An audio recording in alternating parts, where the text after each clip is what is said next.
Hello दोस्तों, how are you.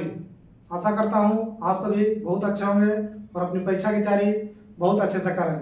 मैं धर्मेंद्र आप सभी को आपके अपने यूट्यूब चैनल कैरियर व्यू में स्वागत करता हूँ। आइए आज हम अपने वर्ब की सीरीज को आगे बढ़ाते हुए कुछ ऐसे वर्ब जानेंगे जिसका वर्ब फॉर्म बहुत कंफ्यूजिंग होता है या जिनके मीनिंग को लेकर या जिसके साथ कब इसका यूज कब कहाँ किया जाए, कैसे किया जाए, उस पर भी कंफ्यूजन रहता है। पता नहीं लगता है कि कब फॉल लिखे कब फॉलन लिखे, ऐसे कुछ है वर्ब है। 5-6 ऐसे वर्ब भी है, उनके बारे में हम जानेंगे कि इनका यूज कब करना है, इनका यूज कब करना है और इसके फॉर्म को थोड़ा सा याद रखना है बढ़िया से। आदमी इसके वर्ब फॉर्म में भी कंफ्यूज हो जाता है।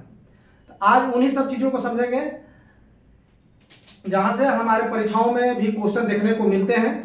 काफ़ी अक्सर क्वेश्चन देखने को मिलते हैं, जब आते हैं तो आदमी कंफ्यूज होकर गलती कर बैठता है। तो आज के क्लास को सही से देख लेने के बाद आप एकदम निश्चिंत रहिए, आप गलती नहीं कीजिएगा, आप जरूर सही करके आइएगा। आइए सबसे पहले जानते हैं फॉल। फॉल मतलब होता है गिरना, यानी अपने आप से गिर रहा है, ठीक है ना। तो फॉल मतलब क्या, गिरना। फॉल मतलब हिंदी होता है गिरना। ये क्या होता है, कौन सा वर्ब होता है, इन ट्रांज। अच्छा, आप इसके पहले बताए थे जब शुरुआती क्लास में कि ट्रांजेटिव वर्ब, इन ट्रांजेटिव वर्ब। ट्रांजेटिव वर्ब वैसा वर्ब जिसका ऑब्जेक्ट होता है उसे ट्रांजेटिव वर्ब कहते हैं। इन ट्रांजेटिव वर्ब जिसका ऑब्जेक्ट नहीं होता है उसे इन ट्रांजेटिव वर्ब कहते हैं, ठीक है।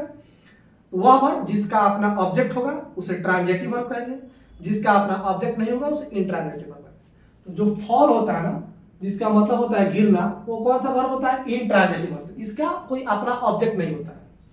तो जहां बिना ऑब्जेक्ट वाले वर्ब की जरूरत पड़ेगी ना, तहां फॉल का इस्तेमाल करेंगे, ठीक है ना। अब फॉल का V2 होता है फेल और V3 होता है फॉलन। याद रखिएगा, फॉल का मतलब होता है गिरना, ठीक है। और यहाँ कैसा वर्ब है, इन ट्रांजिटिव वर्ब है, ठीक है। और इसका फॉर्म क्या होता है, fall, fail, fallen. Fail, fail मतलब होता है गिराना, काट कूट कर किसी को गिरा देना। तो जब गिरा रहे हैं, ठीक है ना, गिराना, ठीक है ना। फेल मतलब गिराना। फेल मतलब क्या होता है, गिराना। एक ट्रांजिटिव वर्ब होता है। ट्रांजिटिव वर्ब होगा तो इसके बाद ऑब्जेक्ट जरूर आएगा। इन ट्रांजिटिव वर्ब के बाद ऑब्जेक्ट नहीं आता है, ट्रांजिटिव वर्ब के बाद ऑब्जेक्ट आता है। ये क्या है, टी भी मतलब ट्रांजिटिव वर्ब, आई भी मतलब इन ट्रांजिटिव वर्ब। तो फेल क्या है, ट्रांजिटिव वर्ब है। फेल का मतलब होता है गिराना, खासकर किसी चीज को काट के गिराना, ठीक है ना। तो फेल मतलब गिराना, काट कर या धक्का देकर किसी चीज को गिरा देना, ठीक है। फेल, फेल, फेल, ठीक है ना। तो फेल का V2 क्या होता है, फेल, और V3 क्या होता है, फेल। ये याद रखिएगा। फॉल मतलब होता है गिरना या इंट्रांजिटिव वर्ब होता है। फॉल का V2 होता है फेल और V3 होता है फॉलन। अब यहाँ देखिए, यहाँ थोड़ा सा सिमिलरिटी है, ठीक है ना। इसीलिए आदमी कंफ्यूज होता है कि ई वाला V2 है कि V1 है, तो यही देखना है। V1 फेल होता है, इसका V2 फेल होता है और V3 फेल होता है। ई जो फॉल है, V1 फॉल, V2 फेल और V3 फॉल है, क्लियर। और इसमें खास करके ध्यान रखना है कि ई क्या है, फॉल ट्रांजिटिव वर्ब है, इन ट्रांजिटिव वर्ब है, और फेल क्या है, ट्रांजिटिव वर्ब है। तो जब भी ऑब्जेक्ट वाला के साथ यूज करना होगा तो फेल वाला यूज करेंगे, जब बिना ऑब्जेक्ट का यूज करना होगा तो फॉल वाला यूज करेंगे। आइए उसी पर क्वेश्चन है, इसी चीज पर क्वेश्चन है। देखिए इस पे आए हुए क्वेश्चन है। पहला देखिए, आप इसमें देखिए कौन एरर है या नहीं है। The government has failed, the government has failed several tree for the highway project. Government ने अनेकों पेड़ को क्या कर दिया, गिरा दिया है, ढा दिया, काट के हटा दिया है, किसके लिए, हाईवे प्रोजेक्ट के लिए। अगर हिंदी भी आप नहीं जानते हैं तो यहां पर देखिए ऑब्जेक्ट है कि नहीं, गौर कीजिए। यहां पर जो भी वर्ब लिखा है, वर्ब है, कोई वर्ब, वर्ब के बाद ये क्या है, उसका ऑब्जेक्ट है। ऑब्जेक्ट किसका होता है, आप बताइए। इंट्रांजिटिव वर्ब का ऑब्जेक्ट होता है, ट्रांजिटिव वर्ब का। ट्रांजिटिव वर्ब का ऑब्जेक्ट होता है, इंट्रांजिटिव वर्ब का ऑब्जेक्ट नहीं होता है। तो यहां पे हमको क्या चाहिए, ट्रांजिटिव वर्ब चाहिए। इस ऑब्जेक्ट से हमको क्लियर हो गया कि यहां पे कौन सा वर्ब चाहिए, ट्रांजिटिव वर्ब चाहिए। तो ट्रांजिटिव वर्ब ई होता है, फेल वाला होता है। अब तो चीज पता चल गया, इस लाइन वाला चाहिए। अब देखिए इस लाइन वाला कौन लिखे, ई लिखे कि ई लिखे कि ई लिखे।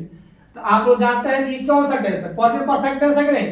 सब्जेक्ट प्लस है प्लस V3 यहां होता है, यहाँ पे क्या लिखना पड़ेगा, है तो यहाँ पे क्या लिखना पड़ेगा, V3 लिखना पड़ेगा। तो इसमें V3 कौन है, ई है ना। तो यहाँ पे ई देखिए गलती हो गया, V3 क्या है, ई फेल्ड है। तो यहाँ पे लिखना पड़ेगा फेल्ड, FELLED। ठीक है, क्लियर। तो सबसे पहले देखिएगा कि इन दोनों में कौन सा यूज होगा। ठीक है, तो हमको पता चलेगा कि यहाँ पे ऑब्जेक्ट लिखा है तो ट्रांजिटिव वर्ब वाला यूज होगा यानी यह यूज होगा। अब इसमें कौन लिखे, पहला फॉर्म लिखे कि दूसरा फॉर्म या तीसरा फॉर्म, तो वो पता लगेगा सेंटेंस के स्ट्रक्चर से। यहाँ सेंटेंस प्रेजेंट परफेक्ट टेंस में है, तो इसके बाद हैज हैव के बाद V3 आता है, तो V3 क्या है, फेल्ड है, तो फेल्ड लिख दे। यानी यहाँ गलती है, एक नंबर में एरर हो गया, पार्ट ए में एरर हो गया। क्लियर। दूसरा देखिए, ही स्लिप ऑन द फ्लोर, उसने फ्लोर पे क्या कर गया, स्लिप कर गया, एंड फेल डाउन। अब देखिए यहाँ पे जो वर्ब लिखा है, वर्ब के बाद कोई ऑब्जेक्ट है कि नहीं है, नहीं है, यानी ऑब्जेक्ट नहीं है तो ई वाला वर्ब चाहिए। आप हिंदी अगर नहीं भी निकाले ना तो पता चल जाएगा कि ऑब्जेक्ट नहीं है तो ई वाला वर्ब चाहिए, फॉल वाला चाहिए। चलिए आप तो पता लग गया ई वाला वर्ब चाहिए। अब यहां पर देखिए कि कौन सा वर्ब लिखे, यहां पे वर्ब का कौन सा फॉर्म लिखे। तो देखिए पहले यहां पर देखिए, यहां पे क्या लिखा है, V2 लिखा है। ये कौन सा टेंस है, प्रेजेंट पास्ट इंडेफिनिट टेंस है कि नहीं। इस सेंटेंस से देखा आपको क्या क्लियर होगा कि यह क्या है, सब्जेक्ट प्लस V2 वाला सेंटेंस है। ही स्लिप्ड ऑन द फ्लोर, वह फ्लोर पे गिर गया, पास्ट इंडेफिनिट है। यहां V2 लिखा है तो आगे भी क्या लिखना पड़ेगा, V2 ही लिखना पड़ेगा। तो V2 लिखना पड़ेगा, तो V2 क्या होता है, देखिए इसका, इस वाला फॉर्म का V2 क्या था, फॉल फेल। तो यहां पे ईडी वाला लिख दिया, गलती है, क्या लिखना पड़ेगा, फेल, फॉल फेल, ई वाला फॉल फेल, ही फेल डाउन। ठीक है ना। और हिंदी से भी आप पकड़ सकते हैं कि वह क्या कर गया, वह स्लिप, फ्लोर पे क्या कर गया, उसका पैर स्लिप कर गया, वह गिर गया। तो गिरने वाला ही ना है, ई वाला फॉर्म क्या, V2 ये फेल। हिंदी से भी पकड़ सकते हैं। और हिंदी अगर कंफ्यूज करे तो आप ये बात ध्यान रखिए, ट्रांजिटिव इंट्रांजिटिव ऑब्जेक्ट होगा, इस बात से आप एकदम कंफ्यूज नहीं हो जाएगा। अगर यह बात केवल याद रखें कौन ट्रांजिटिव है कौन इंट्रांजिटिव है, बिना हिंदी का एकदम आप सही करके आइएगा। और नहीं तो हिंदी से भी पकड़ सकते हैं, लेकिन हिंदी से कभी कभी आदमी कंफ्यूज हो जाता है, गिरना गिराना में कंफ्यूज हो जाता है। तो यह बात अगर साथ में याद रहता है तो एकदम आप कंफ्यूज नहीं होगा, 100% मार्क है। यहाँ पर ऑब्जेक्ट नहीं था, तो इंट्रांजिटिव वर्ब है, ई वाला होगा। अब ई वाला में क्या लिखना था, V2 लिखना था, तो V2 इसका फेल होता है, हम फेल लिखा था तो गलती और फेल होगा, सही होगा। तीसरा, the leaves have fell from the tree.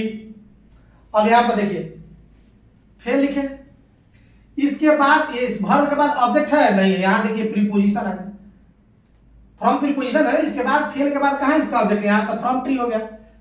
Preposition object कभी प्रीपोजिशन से नहीं जुड़ता है ना, इसके बाद इसका ऑब्जेक्ट नहीं है, यानी ऑब्जेक्ट नहीं है तो क्या है, इंट्रांजिटिव वर्ब है।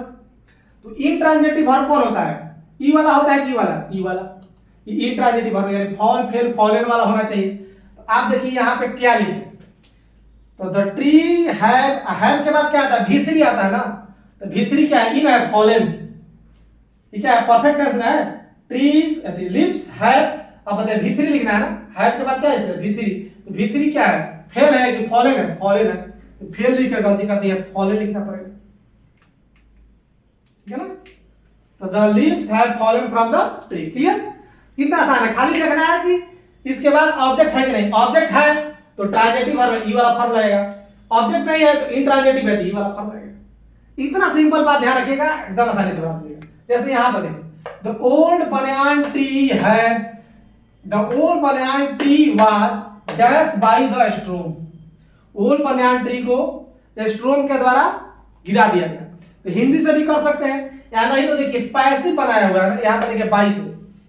तो पैसिव वॉइस किसका बनता है, जिसका ऑब्जेक्ट होता है। कभी इंट्रांजिटिव वर्ब का पैसिव वॉइस नहीं बनेगा, ये बात याद रखिएगा। जब भी आप वॉइस आप पढ़िएगा तो वहां इस बात को एकदम ध्यान रखिएगा कि वॉइस ट्रांजिटिव वर्ब का ही बनता है, इंट्रांजिटिव वर्ब का वॉइस कभी नहीं बनता है।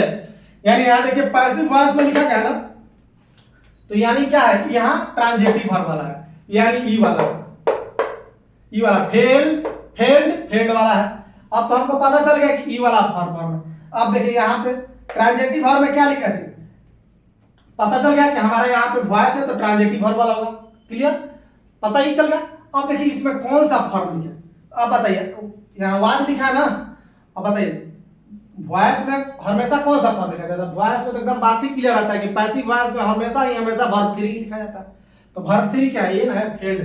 तो फेल्ड वाला कौन ऑप्शन है? ई वाला, सी होगा। ए फीड हो जाए ईडी। क्लियर?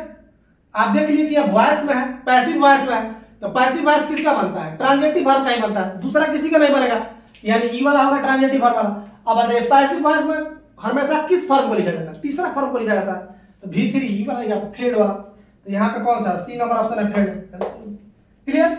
तो इतना ध्यान रखिएगा कि फॉल को होता है, फॉल इंट्रांजिटिव वर्ब होता है। फॉल का मतलब होता है गिरना, फॉल फेल, फॉल यानी वर्ब फॉर्म याद रखिएगा। जब भी बिना ऑब्जेक्ट वाला आए इसमें का इस्तेमाल करना है। ये फेल ट्रांजिटिव वर्ब होता है, फेल मतलब गिराना, काट कूट के गिराना, फेल ट्रांजिटिव वर्ब होता है। जब भी ऑब्जेक्ट वाला आए तो इस फॉर्म का इस्तेमाल करना है, और इसका वर्ब फॉर्म में ध्यान रखिएगा, फेल, फेल्ड। क्लियर? आइए दूसरा जानते हैं, आइए दूसरा जान लेते हैं, लाई वाला। लाई इस सब पर भी आता है, यहाँ पर भी देखिए, भी काफी कंफ्यूजिंग है। लाई, लाई का मतलब होता है कहीं लेटा होना, आराम करना, पड़ा होना कहीं भी। ये नहीं होता है कि मैं वहां लेटा हुआ हूँ, चाहे पड़ा हुआ हूँ, चाहे मैं आराम कर रहा हूँ, इसका हिंदी ये होता है। लेकिन इसमें मेन चीज आप क्या याद रखिएगा कि लाई क्या होता है? इंट्रांजिटिव वर्ब होता है। लाई कौन सा वर्ब होता है? इंट्रांजिटिव। आई भी मतलब इंट्रांजिटिव। और इसका फर्क क्या होता है? लाई, ले, लेन। लाई, ले, लेन। ठीक है? उसके बाद ले, ले मतलब होता है रखना या अंडा सेना। ठीक है? जो मुर्गी अंडा सेती है वो वाला ले। सेना नहीं, देना, अंडा देना, अंडा देना। ठीक है? हेच मतलब से होता है अंडा देना। ठीक है? जो अंडा मुर्गी देती है, अंडा देना या रखना, ले मतलब। तो इसकी ट्रांजिटिव वर्ब होता है। हिंदी आपको नहीं भी याद है ना, सिर्फ कितना ये जरूर बात याद रहे कौन ट्रांजिटिव है कौन इंट्रांजिटिव है। इससे आपका काम एकदम सटीक आंसर मार पाइएगा, थोड़ा सा भी आपको कंफ्यूजन नहीं रहेगा। तो ले क्या होता है? ट्रांजिटिव वर्ब होता है। ले, लेड, लेड, और फॉर्म याद रखिएगा। और दूसरा याद है ले ट्रांजिटिव वर्ब होता है। तीसरा लाई, लाई का मतलब झूठ बोलना भी होता है। ये लाई नहीं, दोनों सेम ही है, अलग लिख दिए कि थोड़ा इसका वर्ब फॉर्म अलग है। लाई का मतलब जब झूठ बोलना होगा ना, लाई मतलब होता है टेल, ए लाई, लाई मतलब झूठ बोलना। तो लाई का मतलब जब झूठ बोला तो उसका फॉर्म होता है लाई, लाइड। क्लियर? तो लाई भी इंट्रांजिटिव, दोनों इंट्रांजिटिव है। लाई वाला इंट्रांजिटिव है, ले ट्रांजिटिव है। लेकिन वर्ब जब झूठ बोलना होगा तब वर्ब ई होगा, और जब लेटा पड़ा होना, आराम करना या पड़ा होना होगा तो इसका लाई, ले, लेन होता है। और लाई का मतलब जब झूठ बोलना होगा तो लाई, लाइड, लाइड होता है। और ले मतलब होता है अंडा देना या रखना, ये ट्रांजिटिव होता है। इसका फॉर्म क्या होता है? ले, लेड, लेड। क्लियर? अब आइए केवल इतना बात है ट्रांजिटिव इंट्रांजिटिव। जब ई करो मैं तो ध्यान रखिएगा, मीनिंग भी थोड़ा सा ध्यान रखना पड़ेगा। ई लाई का मतलब जब झूठ बोलना होगा तो ई वर्ब फॉर्म होगा, जब झूठ बोलना नहीं होगा, लेटा होना, पड़ा होना या आराम करना होगा तो लाई, ले, लेन होगा। क्लियर? अब आइए इसी पर क्वेश्चन है, he has laid on sofa since morning. अब बताइए यहां पे देखिए, इसके बाद इस वर्ब के बाद कोई ऑब्जेक्ट है? नहीं है। ये तो ऑन प्रीपोजिशन आ गया, प्रीपोजिशन आ गया तो प्रीपोजिशन का ऑब्जेक्ट हो जाएगा। प्रीपोजिशन आ जाए ना तो प्रीपोजिशन का ही ऑब्जेक्ट है, ये इसका ऑब्जेक्ट नहीं है। जब भी प्रीपोजिशन आ जाए तो प्रीपोजिशन का अपना ऑब्जेक्ट होता है, ये प्रीपोजिशन का ऑब्जेक्ट है। इस वर्ब का यहाँ पे कोई ऑब्जेक्ट दिखाई दे रहा है? नहीं है। इस वर्ब के बाद कोई ऑब्जेक्ट नहीं, यहाँ पे प्रीपोजिशन आ गया तो ऑब्जेक्ट नहीं है, यानी इंट्रांजिटिव वर्ब चाहिए। कौन सा वर्ब चाहिए? इंट्रांजिटिव वर्ब, बिना ऑब्जेक्ट वाला इंट्रांजिटिव वर्ब, यानी ई वाला चाहिए, ई वाला। यहाँ तो झूठ बोलने का कोई सेंस नहीं है, सोफा पर झूठ तो बोलिएगा नहीं, ई वाला वर्ब चाहिए। अब यहाँ पर देखिए लाई, ले, लेन वाला चाहिए, ये तो क्लियर हो गया। अब देखिए यहाँ पर कौन सा लिखे, तो हैज के बाद V3 आता है, यानी V3 लिखना है। तो V3 क्या? लाई, ले, लेन। हम लिखे हैं लेड, यानी गलती है, यहाँ पे क्या लिखना पड़ेगा? लेन लिखना पड़ेगा। या हिंदी मीनिंग से भी आप देख सकते हैं, उसका मीनिंग से भी देख सकते हैं कि वह सोफा पे पड़ा हुआ है सिंस मॉर्निंग से। यहाँ पड़ा हुआ होना, चाहे सो रहा होना, चाहे आराम कर रहा होना। वह सोफा पे आराम कर रहा है सुबह से, चाहे वह सोफा पे पड़ा हुआ है सुबह से, चाहे वह सोफा पर लेटा हुआ है सुबह से, तीनों कोई बोलिए एक ही हिंदी है। क्लियर? तो हिंदी से भी देख सकते हैं। अरे तो देखिए यहाँ पे कोई इसका ऑब्जेक्ट नहीं है, ऑब्जेक्ट नहीं है तो ई वाला होगा। ठीक है ना? यहाँ पर झूठ बोला का सेंस नहीं है तो ई वाला तो होगा नहीं करेगा, ई वाला होगा। तो ई वाला क्या होता है, व्यक्ति क्या होता है, लेन होता है, यहाँ पर लेट लिखा था, गलती है, लेन। क्लियर। दूसरा देखो, द हेन हैज डैश 6 लेग। अब ऐसे भी हिंदी से भी देख सकते हैं कि मुर्गी ने 6 अंडा दिया है, हिंदी से भी मार सकते हैं। यानी सिंपल देखिए, यहाँ पे लिखा है 6 एग, यहाँ पे जो वर्ब है, वर्ब के बाद उसका ऑब्जेक्ट लिखा हुआ है।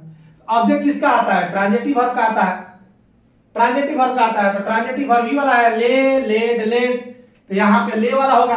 अब देख लीजिए कि इसमें से कौन लिखे, ले लिखे, लेड लिखे कि लेड लिखे। तो हैज के बाद क्या आता है, V3 आता है, यानी लेड आएगा। V2 भी सेम है, V3 भी सेम है, तो लेड आएगा। लेड कौन सा ऑप्शन में है, बी नंबर ऑप्शन में, तो बी हो जाएगा। क्लियर। तीसरा देखिए, द वर्कर, देखिए वर्कर्स,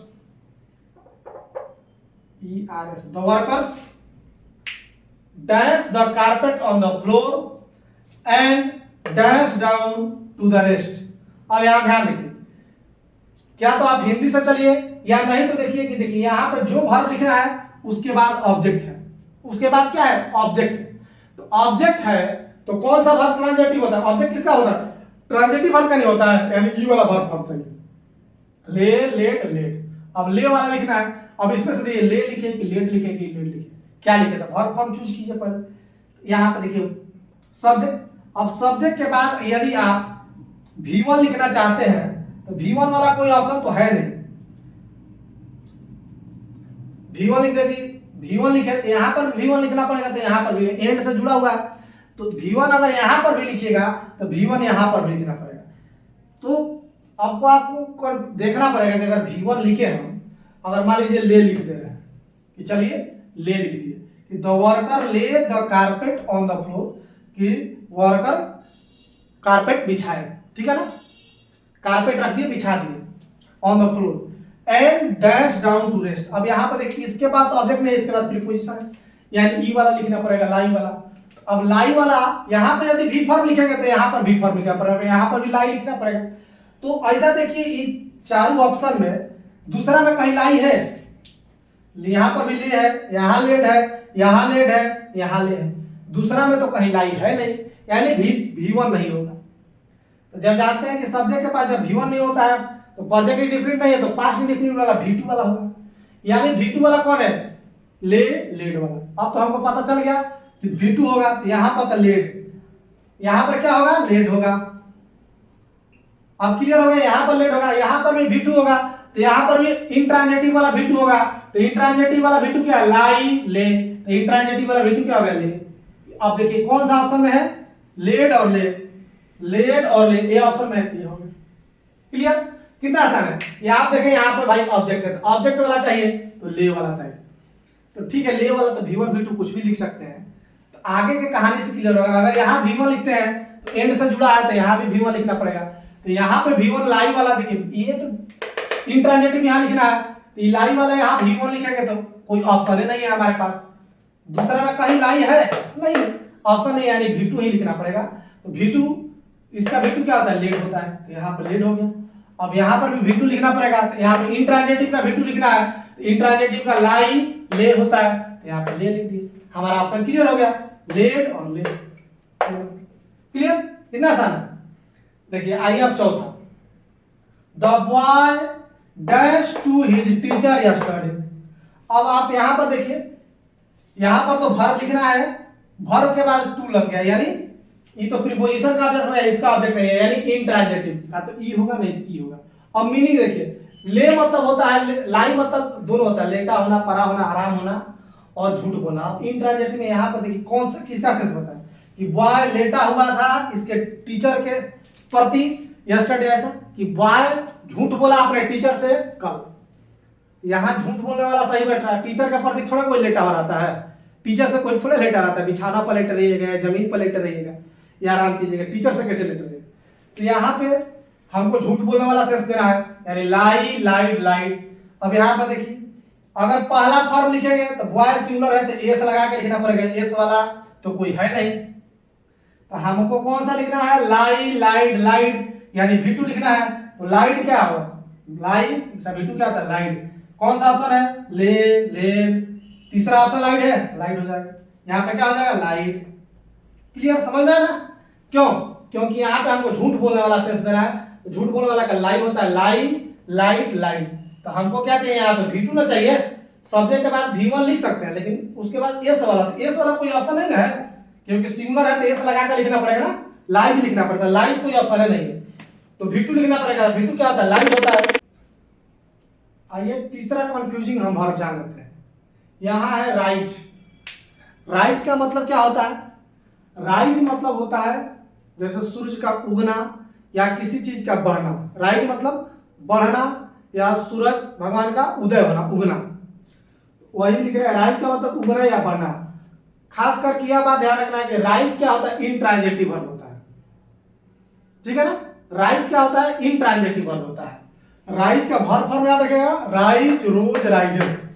वर्ब का फॉर्म क्या होता है, राइज रोज राइजर, ठीक है।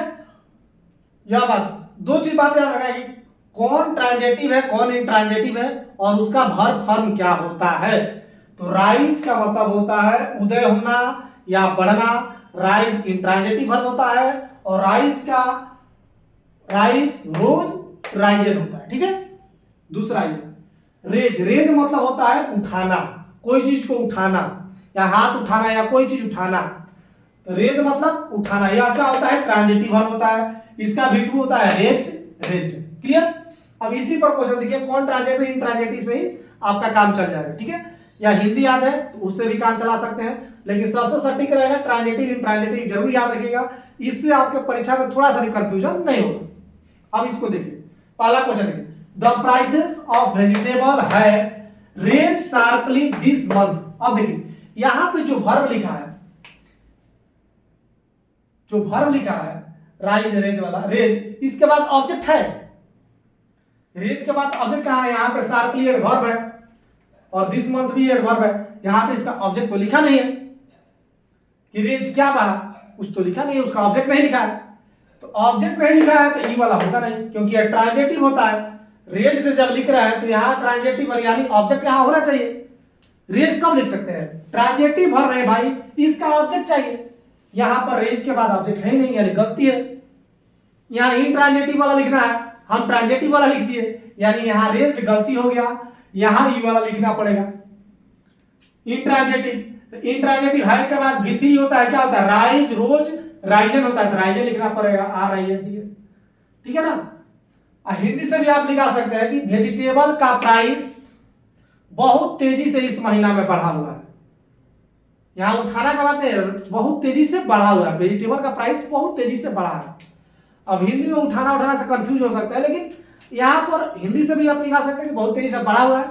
यहां सीधा देखिए, इसके बाद रेज के बाद रेज ट्रांजिटिव वर्ब होता है, तो इसके बाद इसका ऑब्जेक्ट चाहिए। यहाँ पे कहाँ ऑब्जेक्ट है, नहीं ना ऑब्जेक्ट है भाई, कहाँ ऑब्जेक्ट है, इसके बाद ऑब्जेक्ट नहीं है, ऑब्जेक्ट नहीं है, यानी रेज वाला नहीं होगा, राइज वाला होगा।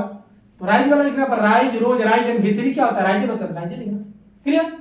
आइए दूसरा देखिए, the water level in the river, river में पानी का स्तर dash after the heavy rain, heavy rain के बाद नदी में पानी का स्तर। आप सिंपल शब्द देखिए, जब कस के बारिश होगा तो नदी में पानी का स्तर क्या होता है, बढ़ता है।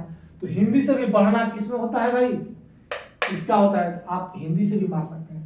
दूसरा बात, हिंदी से भी आपको यही लग रहा होगा। अब दूसरा ट्रांजिटिव इंट्रांजिटिव से देखिए, यहाँ पे देखिए वर्ब लिखेंगे तो वर्ब के बाद ऑब्जेक्ट कहाँ है, यहाँ पे प्रीपोजिशन। ऑब्जेक्ट होगा तो वर्ब के बाद डायरेक्ट अपने में प्रीपोजिशन नहीं आएगा, प्रीपोजिशन आ गया, वर्ब के बाद प्रीपोजिशन आ गया तो समझिए कि उसका ऑब्जेक्ट नहीं है, तभी प्रीपोजिशन आया है। तो यहाँ पे जो वर्ब लिखेंगे तो उसके बाद तो ऑब्जेक्ट नहीं है, यानी इंट्रांजिटिव वर्ब लिखेंगे। इंट्रांजिटिव वर्ब ई है। तो हिंदी से भी वही लिख रहा है राइज वाला, अंग्रेजी से भी क्या लिख रहा है, हिंदी से भी वही राइज वाला लिख रहा है, और ट्रांजिटिव इंट्रांजिटिव से भी राइज वाला ही लिख रहा है, क्योंकि यहाँ पे इंट्रांजिटिव वर्ब चाहिए, तो इंट्रांजिटिव वर्ब यही होता है। अब देखिए यहाँ पे क्या लिखे, तो यहाँ पे जब सब्जेक्ट के बाद क्या आता है, V1 आता है, नहीं तो V2 आता है। प्रेजेंट इंडेफिनिट टेंस में V1 आता है तो V1 आएगा। तो देखिए यहाँ पे वाटर लेवल है, सिंगुलर है, तो V1 आएगा, तो S वाला रहेगा, तो S वाला कोई है नहीं, यानी V2 आएगा। तो V2 क्या होता है, राइज रोज होता है। तो रोज कौन है, ये ऑप्शन में बी में। क्लियर। देखिए सब्जेक्ट के बाद डायरेक्ट क्या, तो V2 आएगा, नहीं तो V1 आता है। V1 आएगा तो यहाँ पर V1 आएगा, तो आप देखिए भाई V1 अगर लिखेंगे तो यहाँ पे तो सिंगुलर सब्जेक्ट है, तो सिंगुलर सब्जेक्ट के साथ V1 अगर लिखेंगे तो एस ए एस लगा के लिखते हैं। एस एस वाला कुछ है नहीं। अब हमको क्या चाहिए, V2 चाहिए, तो राइज का V2 क्या था, रोज। एक ही ऑप्शन है, रोज। क्लियर। आइए दूसरा देखिए, the students rose his hand to ask a question, कि बच्चा छात्र ने अपना हाथ उठाया क्या करने के लिए, क्वेश्चन पूछेगा। नहीं कहा जाता है कि भैया क्वेश्चन पूछना हो तो हाथ उठाइए। यहाँ पे वही बात है कि छात्र ने अपना हाथ उठाया क्वेश्चन पूछने के लिए। तो क्या था, आप हिंदी से यहाँ पे छात्र अपना हाथ उठाया, तो हिंदी से यह मार सकते हैं, या नहीं तो देखिए यहाँ पे जो वर्ब लिखा है, वर्ब के बाद यहाँ पे ऑब्जेक्ट लिखा है, क्या उठाया, हाथ उठाया। यहाँ पे ऑब्जेक्ट लिखा है ना भाई, तो क्या चाहिए, ऑब्जेक्ट लिखा है यानी ट्रांजेक्टिव वर्ब चाहिए, तो ट्रांजेक्टिव वर्ब ही वाला होता है ना, रेज वाला। तो रेज रेज रेज, तो यहाँ पे तो रोज लिखा है, गलती है, गलती है ना, हमको ये वाला चाहिए, रेज रेज रेज। तो हमको यहाँ पे क्या लिखना है, सब्जेक्ट के बाद डायरेक्ट क्या आता है, V2 यहाँ आता है, V2 आएगा। तो V2 क्या आता है, रोज नहीं होगा भाई, ये तो रोज इसका हो जाता है, राइज वाला। इंट्रांजेक्टिव वर्ब हमको नहीं चाहिए, हमको क्या चाहिए, यहाँ पे ऑब्जेक्ट है ट्रांजेक्टिव वर्ब, तो राइज रेज चाहिए, तो रोज गलती हो जाएगा, रेज लिखना पड़ेगा। क्लियर। तो जब भी आप देखिएगा कि अगर ऑब्जेक्ट लिखा है तो ट्रांजेक्टिव वर्ब लिखिएगा, ऑब्जेक्ट नहीं लिखा है तो इंट्रांजेक्टिव वर्ब। रेज वाला ट्रांजेक्टिव वर्ब होता है, राइज वाला इंट्रांजेक्टिव वर्ब। जहां इंट्रांजेक्टिव वर्ब का काम होगा तहां ये लिखना है, जहां ट्रांजेक्टिव वर्ब का काम होगा तहां ये लिखना है। क्लियर। कितना आसान है। तो अब ट्रांजेक्टिव इंट्रांजेक्टिव याद रहेगा तो धा इधर आप क्वेश्चन बना दीजिए। अब आइए हम पांचवा जान लेते हैं कि हैंग। देखिए यहाँ पे हर पर कंफ्यूजन आता है। जब हैंग का मतलब होगा किसी चीज को टांगना या लटकाना, फोटो तस्वीर या किसी चीज को टांगना या लटकाना होगा मतलब, तो उसका वर्ब होता है हैंग हंग हंग। हैंग मतलब जब टांगना या लटकाना होगा तो उसका वर्ब क्या होता है, हैंग हंग हंग। लेकिन हैंग का मतलब जब फांसी पे चढ़ाना या फांसी पे लटकाना, फांसी देना होगा ना, किसी को, आदमी को, क्रिमिनल को फांसी पे चढ़ा देना, लटका देना, टांग देना, जो बोलिए फांसी वाला। फांसी पे यहाँ नॉर्मल लटकाने टांगने का बात नहीं हो रहा, फांसी पर टांगने या लटकाने का बात हो रहा है। तो जब फांसी पर टांगने या लटकाने वाला बात होगा ना, तो हैंग हैंग हैंग। यहाँ पे देखिए बड़ा वाला, ऐसे याद रख सकते भाई, फांसी पर लटकाना बहुत बड़ा काम है, तो यहाँ पे जो रूप होगा बड़ा वाला रूप होगा, और जब नॉर्मल लटकाने की बात होगा तो छोटा वाला होगा। ऐसे ट्रिक से याद रख सकते हैं कि जब छोटा काम कर रहे हैं, छोटा लटका रहे हैं, सीधा कोई फोटो तस्वीर सब लटका रहे हैं, तब छोटा वाला हैंग हंग हंग लिखिए। और जब आप बड़ा काम कर रहे हैं यानी फांसी पर चढ़ा दिया भाई, बहुत बड़ा काम है, तब आप क्या लिखिए, बड़ा वाले क्या, हैंग हैंग। ठीक है। तो यही एकदम छोटा सा यही बात है कि जब फांसी वाला होगा तो हैंग हैंग हैंग होगा, और जब नॉर्मल लटकाने टांगने का बात होगा हैंग हंग हंग होगा। क्लियर। अब देखिए इस क्वेश्चन में देखिए क्या, he hanged the picture on the wall. अब पिक्चर को फांसी पर थोड़ा चढ़ाया जाता है जी, यहाँ पे क्या रखे, पिक्चर दीवार पर पिक्चर को लगा दिया गया, टांग दिया गया। ठीक है। यहाँ पर हिंदी क्या लिखा है कि तस्वीर को दीवार पर टांगा गया है। यहाँ किसी आदमी को थोड़े, अब तस्वीर को फांसी पर थोड़ा चढ़ाया है, फांसी पर कौन चढ़ता है, आदमी ना चढ़ता है, आदमी का थोड़ा बात हो रहा है। यहाँ पे क्या बात हो रहा है कि तस्वीर को दीवार पर लटाया गया है, लटका दिया गया। तो यहाँ पे किसका वाला बात हो रहा है, ये वाला बात हो रहा है। तो इसका क्या होता है, हैंग हंग हंग होता है। यहाँ पे अगर सब्जेक्ट के बाद ईडी वाला लिखा है, V2 लिखा है, तो यहाँ पे V2 लिखना पड़ेगा। तो V2 क्या आता है, हम होता है, तो हम लिखना पड़ेगा। ऐसा ही आप पहला लिखते थे, ईडी वाला नहीं लिखते, हैंग के बाद एस लगा के लिखना पड़ेगा। ही Hanks the picture on the wall, कि वह दीवार पर तस्वीर को टांगता है। तो यहाँ पे पास्ट में लिखना था, तो पास्ट में लिखना था हैंग, पास्ट वाला V2 ही होता है ना, तो he hung the picture on the wall. Clear. तो जब आपको टांगने वाला बात हो तो ये लिखिएगा। दूसरा ही देखिए, द क्रिमिनल वाज हंग। अब देखिए क्रिमिनल को क्या किया है, फांसी दिया जाता है ना, यहाँ पर नॉर्मल लटकाया नहीं जाता है। क्रिमिनल को नॉर्मल कभी लटकाने का बात सुने नहीं, क्रिमिनल को जब लटकाया जाता है फांसी के पर लटकाया जाता है। तो यहाँ पे उसको फांसी का बात हो रहा है, तो फांसी वाला क्या होता है, ई ना होता है, ईडी वाला। यहाँ पे ई वाला लिख दिया तो गलती लिखा है। यहाँ पे क्या लिखना पड़ेगा, फांसी का बात हो तो हंग, हैंग HANGED। जब फांसी वाला बात हो तो ईडी वाला लिखेगा, जब फांसी का बात नहीं हो, नॉर्मल लटकाने की बात हो तो हैंग हंग हंग लिखिएगा, और जब फांसी का बात हो तो हैंग हैंग हैंग लिखिएगा। क्लियर। ये बात ध्यान रखिएगा। तो आज के लिए कंफ्यूजिंग एडवर्ब का इतना ही समाप्त करते हैं। आगे फिर मिलेंगे किसी वर्ब के और सीरीज के साथ। तब तक के लिए धन्यवाद। और यदि मेरा काम अच्छा लग रहा हो तो मेरे चैनल को सब्सक्राइब कीजिए, वीडियो को ज़्यादा से ज़्यादा शेयर कीजिए, लाइक कीजिए। Thank you. मिलते हैं नेक्स्ट क्लास में किसी और वर्ब के टॉपिक के साथ।